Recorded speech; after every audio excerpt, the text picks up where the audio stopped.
Hi, I'm Anne Fraser. Welcome to another edition of Bringing Hope to Alzheimer's. I am sitting here with one of my very best friends. This is Taylor Jordan, and Taylor is a big part of Night of Hope. And so welcome to the podcast. Thank you for having me. Yeah, this is your first time to do a podcast. That is correct. And so we're just going to talk like old friends like we have. We've been together the last 5 days, so this will be really good. So tell me a little bit about why you're involved in Night of Hope and kind of how you got involved. Yes, so I met you through a business networking group, and we had a standing lunch every Wednesday, I believe, and we would meet every Wednesday. We'd talk about the things that we have, experienced in life, and you told me about a meeting that you had on Tuesdays, and I think a couple times you had asked me, and I think I had just started my new position at my job. And I said, Anne, I don't know if I can fit it in, but I will try. I think I went to a couple of meetings. I skipped a few, so I was on the naughty list for a little bit. And then it became a continuous thing where I was showing up every Tuesday at 4 o'clock to help with the gala, which is one of the biggest things I'm super excited about. And that is kind of how I got involved with the gala, or with Night of Hope, I should say. Right, because last year you're talking about the second year when you kind of started, but then last year, our third year, you were involved the whole time. That is correct, yes. Right, you were all, time. yeah. So this will be my third year helping with the Night of Hope. So what is your role now with Night of Hope? I have a big role now. I am the CFO, so I help with the financial part, budgeting, everything that comes with the Night of Hope itself, and then specifically for the gala itself. So that is like my little baby is the gala. So, and you're very good at it, very good, and very passionate about it, and I love that because it's a big deal. It is. It's exciting. I love I love everything about it. I love Night of Hope, but the gala is something that is just everything that's like a start to finish job, and you get to see everything come to light. Right. Yeah. You get to, that final night is just like, what? Yes. Yeah. Yeah. What is your?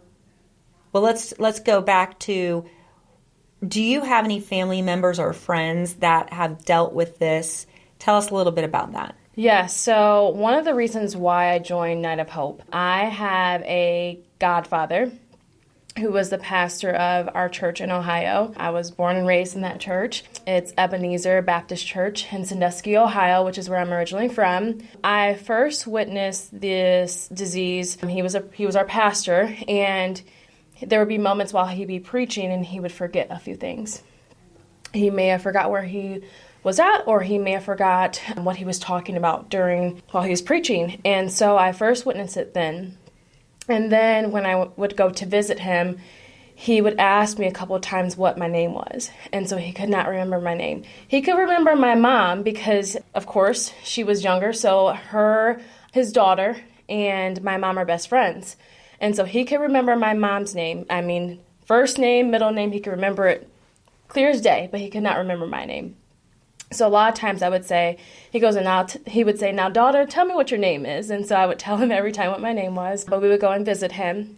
And then my great-grandmother, who is my grandmother's mom, she also had the Alzheimer's disease, and she could not remember me. But there'd be moments where she would go back and she would replay moments that she had as a child. And so a lot of times, and I'll be completely honest, we would laugh with her because she would be laughing. And she could remember those moments, and it was fun with her. And so if I could relate in those moments of what she was laughing at, I would laugh with her. Not to say I was laughing at her, but laughing with her, because those were moments that she enjoyed. Mm-hmm. And those were the times that she remembered. So those were the experiences that I've had with it, but those were the two closest people that I've had in my family that dealt with the disease. Mm-hmm. Right. So isn't that interesting how a lot of times those memories from the past they can still recall those, but they can't tell you, people with Alzheimer's or dementia can't tell you what they had for lunch 10 minutes ago. No. So, but a lot of times, hopefully, they go back to some of those great memories that they had before, and that's kind of a nice place to be, if you think about it, right? Yeah, it is. So, yeah, that's I think if you were trying to look for any positive, that hopefully people, if they do go back in time, they go back to some of those great memories. Yeah. So now, fast forward, with your volunteer position at Night of Hope, where do you want to go? Where do you see Night of Hope going, and where do you want to go with Night of Hope? I think you asked me this, and I always, the same response is, we want to be nationwide. I want to be able to spread the word of Night of Hope because a lot of people do not know or understand that there's potential for the reversal of cognitive decline. In my community or any other community that I'm involved in, a lot of people have not heard of it. And that is one of the touch points that has just spoke with me, because if I knew this or if my family knew this, I think that we would have worked on these things ahead of time. I mean, a lot of people don't know anything about it. I think a lot of times people are put on the drug and it's downhill from there. And if I could maybe, and no, if or will I, when I can, I want to be able to help someone reverse the potential of reversing their cognitive decline. If I am able to be that voice for that person, because a lot of people do not know about the potential of it. So. Yeah, that's exactly right on. Mm-hmm. That's the whole reason why I started this, is because everybody needs to know that there's something you can do. And whether they choose to do the steps or not, at least they know it. Right. Right? And it's kind of like, you can choose to, once you know the rules, you can choose to abide by them or not, and so if I choose to speed, then I get the consequences. But a lot of people don't know that they have a choice, potentially, right? No. So I love that. I love your passion, and I love the direction that you want to go, because you want to kind of be over that gala piece. Yes. So did you ever want to be an event planner? Funny thing is, I was an event planner for a restaurant. And then I have an aunt on my grandma's side who does that. So I literally helped her as a young child, helping her with events at our church or things that she had going on. So I would help her with those things. So it was kind of always a passion of mine. And I like to manage things, so I have a little bit of control. So I like to manage things, and so that is, I absolutely love planning. I love timelines. I'm organized, so I love all those things. So. Yes, you are. I can attest to all of those things. You keep me in line. So very good. So let's just talk for a moment. You went with me. We went down to see Jay Allen. Yes. What did you take from all of that about our experience there, the band, our message? Like, what? Tell our listeners kind of how that went. So, we all went down, and, we weren't really expecting too much from it because we just didn't know. But I think the biggest part was we got to meet Jay Allen, number one, and listening to his message. I think that we have talked about his message a lot, but we got to understand him a little bit better and get a little closer to him. But we also got to touch people in the venues. So we realized that every time we talked to one person, they have always said back to us, or their response was, I have had someone close to me pass away from this disease. So I think that we were able to add that personal touch to people that were not only there to see Jay Allen, but then we were also able to reach other people and let them know about our nonprofit. So that was the biggest thing for us, or for me, I should say. Mm-hmm. I shouldn't say for us, I shouldn't speak for everyone, but that was the biggest thing for me. We were able to touch one other person and let them know about our nonprofit and what we're doing to reach the community about the potential of reversal. Correct. And we worked that whole time. Oh, we absolutely did work. We worked. Yeah. The four of us, we sat down and when we had, even if we were at a restaurant, we were talking, we had our notebooks, we were planning out, more things that we're doing in our message. And at both venues, we ended up meeting somebody key that really was touched by our message, and we've been able to connect with them already. Yes. Yeah. Yes. We even worked in the car. I mean, we were driving 3 hours and we were working in that car. Right. So we did not stop working. So we came up with really great ideas during that time. Mm-hmm. And I think that it helped brainstorm with the four of us and getting to know what we really want to do and the direction that we want to move forward with when it comes down to the Night of Hope and our projects that we have coming up.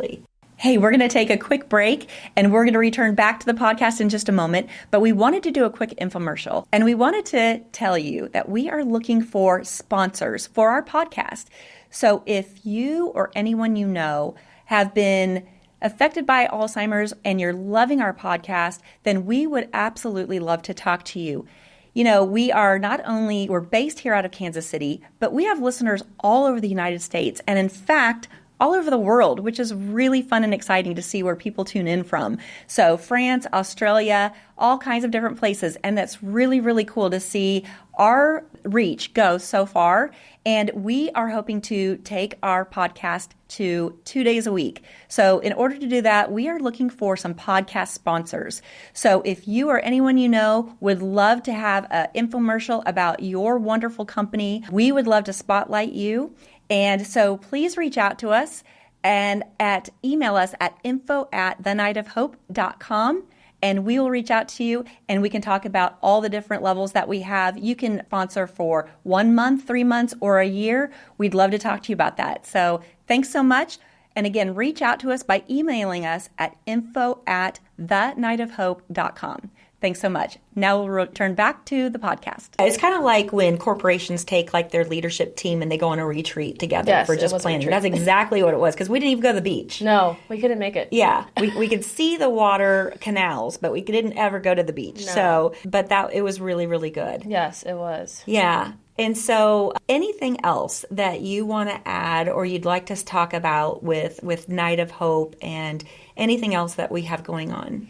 Yes, so as I've mentioned, the gala is my baby, and so I would love for more people to come to our gala, which is held on June 8th at the Lowe's Hotel. Purchase your tickets and become a sponsor.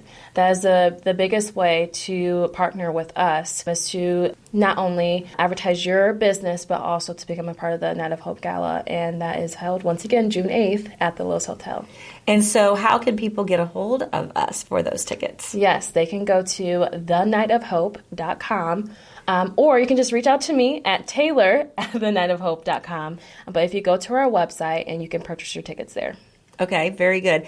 And one thing I want to touch on, so I just interviewed the other day, I interviewed Rob Ellerman, and because he's such a big sponsor, he's our largest sponsor.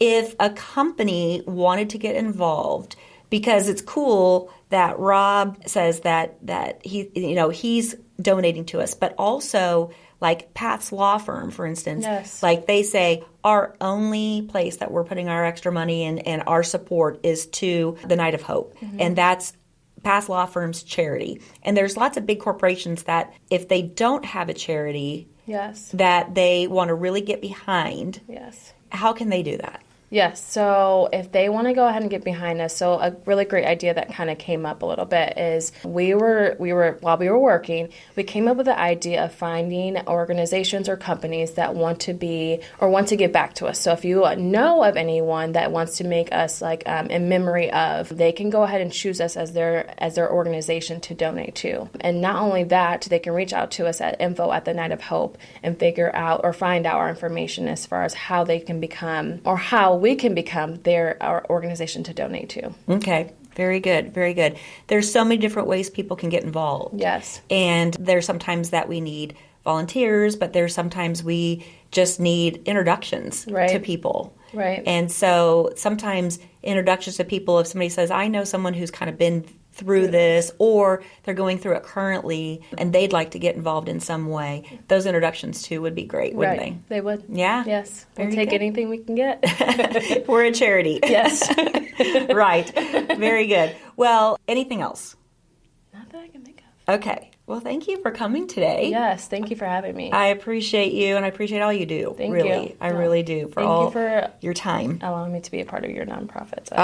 It is my pleasure. Absolutely. Yes. Well, very good. Well, thank you all for tuning in today. And again, if you have any questions or want to get involved at all, you can go either to our website at thenightofhope.com, or you can email us at info@thenightofhope.com, or you can get a hold of Taylor at taylor@thenightofhope.com. So there you go, all the ways. So we appreciate you tuning in today, and we'll see you next time on Bringing Hope to Alzheimer's. Thanks.